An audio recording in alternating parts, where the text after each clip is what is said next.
بسم اللہ الرحمن الرحیم۔ السلام علیکم۔ امید سحر کے پلیٹ فارم سے میں ہوں ڈاکٹر رقیہ عباسی۔ آج میں آپ کے لیے سورۃ التوبہ کا تعارف لے کر حاضر ہوئی ہوں۔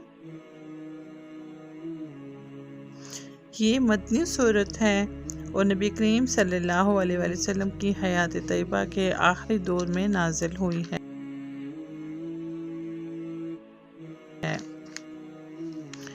اس سورہ کی آیات ہیں 129 اور رکوع اس کے 16 ہیں۔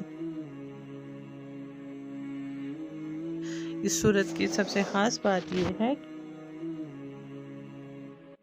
کہ پچھلی سورت یعنی سورہ انفال کا ترجمہ ہے۔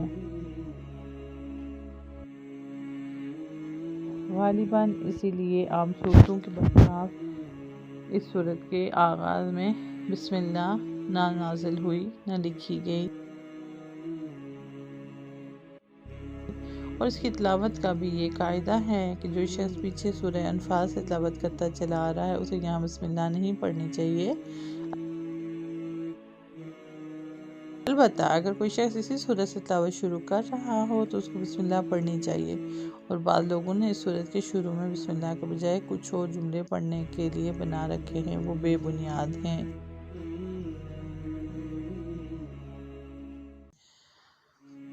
اوپر جو طریقہ بیان کیا گیا ہے وہی سلف صالحین کا طریقہ رہا ہے۔ یہ سورت فتح مکہ کے بعد نازل ہوئی تھی۔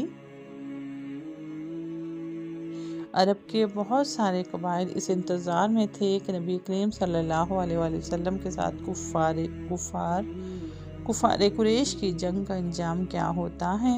جب قریش نے حدیبیہ والا معاہدہ توڑ دیا تو اللہ ہمارے میں قرآن کے مطابق عمل کو شامل کر دے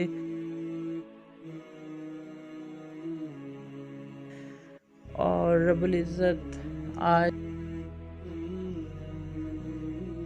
اور اللہ تعالیٰ سے دعا ہے کہ اللہ تعالیٰ اس شب کے صدقے جہاں جہاں مسلمان اس وقت